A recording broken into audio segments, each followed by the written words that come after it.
খামারে ভুলেও কখনো এই কাজটি করবেন না, তাহলে আপনার শখের খামারটি এক নিমিষেই শেষ হয়ে যেতে পারে। আসসালামু আলাইকুম। আমি আপনাদেরকে গত ভিডিওর মাধ্যমে দেখিয়েছিলাম যে আমার খামারের প্রায় মুরগিগুলোই অসুস্থ হয়ে পড়েছে। সেজন্য আমি চিন্তা করলাম যে আমার যেহেতু একটা রুমের মধ্যেই এই খামারটা পরিচালনা করতে হয়, সেহেতু এই শেডটাতে ভালোভাবে জীবাণুনাশক দিয়ে জীবাণুমুক্ত করে নেই। জীবাণুমুক্ত করার জন্য প্রথমেই আমি চিন্তা করেছিলাম যে চুন দিয়ে ঘরটাকে ভালোভাবে জীবাণুমুক্ত করব।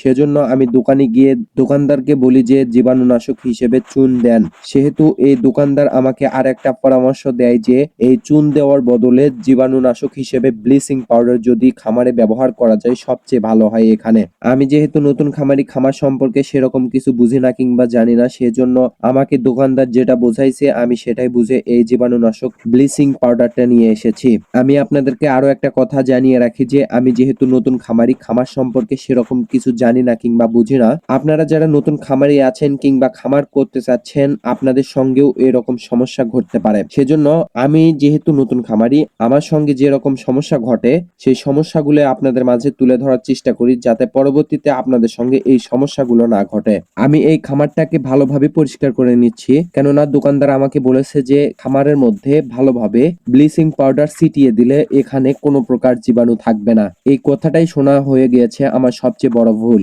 দোকানদারের কথা মতো আমি খামারটাতে ভালোভাবে পরিষ্কার পরিচ্ছন্ন করে নিচ্ছি।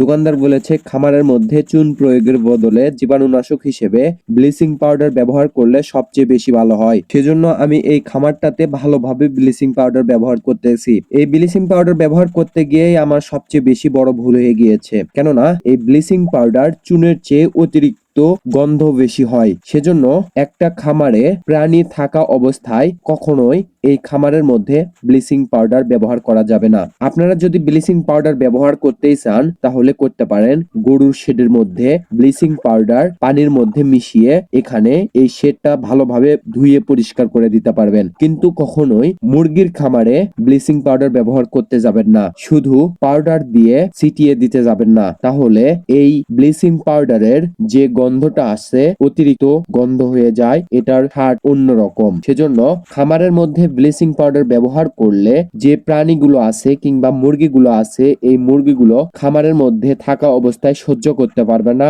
এইখান থেকে আপনার মুরগিগুলো মারাও যেতে পারে। আপনারা খামারের মধ্যে ব্লিচিং পাউডার কখন ব্যবহার করবেন? আপনার খামারে যখন মুরগিগুলো বিক্রি করা হয়ে গিয়েছে কিংবা খামারটা কিছুদিনের জন্য পরিত্যক্ত অবস্থায় কিংবা বন্ধ অবস্থায় রেখে দিয়েছেন, তখন এই খামারটা ভালোভাবে ধুয়ে পরিষ্কার করবেন এবং এখানে ব্লিচিং পাউডার ছিটিয়ে দিতে পারবেন। তাহলে খামারে কোনো প্রকার সমস্যা হবে না এবং এই শেডের মধ্যে যদি কোনো প্রকার জীবাণু থেকে থাকে তাহলে এখান থেকে জীবাণুগুলো দূর হয়ে যাবে। এবং আমার খামারের কি ঘটনা ঘটেছিল এখন আপনাদেরকে বলি। আমার খামারের এই ব্লিচিং পাউডার ব্যবহার করার পর রাত্রে যখন আমি 10টার দিকে এই খামারে ব্লিচিং পাউডার ছিটিয়ে দেই, এরপর 2 থেকে 3 ঘন্টা পর্যন্ত এই খামারের মধ্যে থেকে অতিরিক্ত গন্ধটা বের হয়ে যায়নি। সেজন্য পরবর্তীতে আমি বাধ্য হয়ে এই খামারের মধ্যে পানি ঢেলে দিয়ে এখান থেকে গন্ধ দূর করার চেষ্টা করেছি। তবুও 7 থেকে 8 দিন পর্যন্ত এই খামারের মধ্যে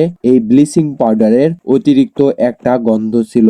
সেজন্য আমার প্রায় মুরগিগুলো, সেজন্য আমি বাধ্য হয়ে পরবর্তীতে অন্য একটা ব্যবস্থা নিয়েছি। এই ব্যবস্থা যদি দেখতে চান তাহলে আমার এই চ্যানেলটি সাবস্ক্রাইব করে পাশে থাকা বেল আইকনটি বাজিয়ে রাখুন, কেননা এর পরবর্তী ভিডিওর মাধ্যমে এর পরবর্তী স্টেপটা জানানোর চেষ্টা করব আপনাদের মাঝে। আজকের ভিডিওটা এই পর্যন্তই। আসসালামু আলাইকুম।